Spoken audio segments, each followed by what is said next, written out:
Hi, I'm Scott Shuttleworth from Montgomery Investment Management, and welcome to this week's video insight. I recently posted a blog titled "Why Do Companies Pay Dividends?" in which I presented readers with the following hypothetical offer. The first option is for $100 to be paid into your bank account every year for 10 years from today. The second option is for a one-off payment of approximately $3,000 10 years from today. I was delighted to see your responses, and there were some insightful comments made. One reader questioned why I'd use $3,000 in my example, which isn't a bad question to ask. The payment of $3,000 comes about by investing each $100 cash flow at 20% up to the end of the 10-year period.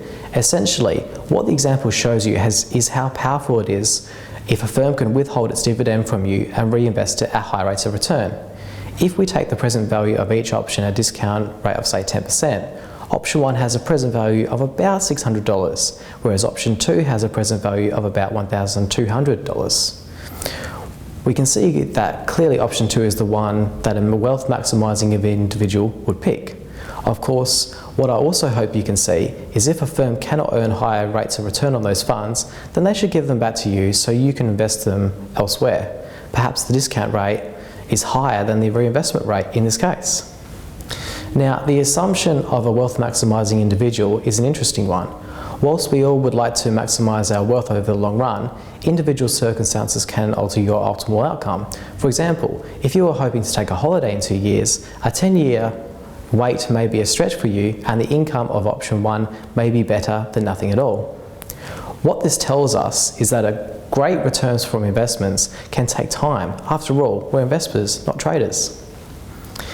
One view I hear regularly is that high rates of return are not sustainable for long periods of time, and in capitalism this is generally true.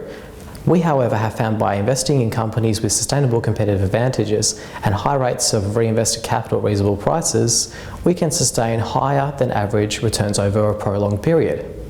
Examples of companies that possess these qualities include ARB Corporation, Seek Limited, Woolworths and carsales.com.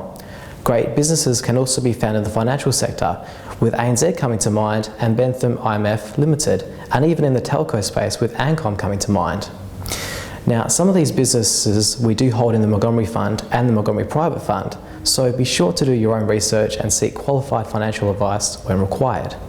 That's all for this week. Be sure to follow us on Facebook and Twitter.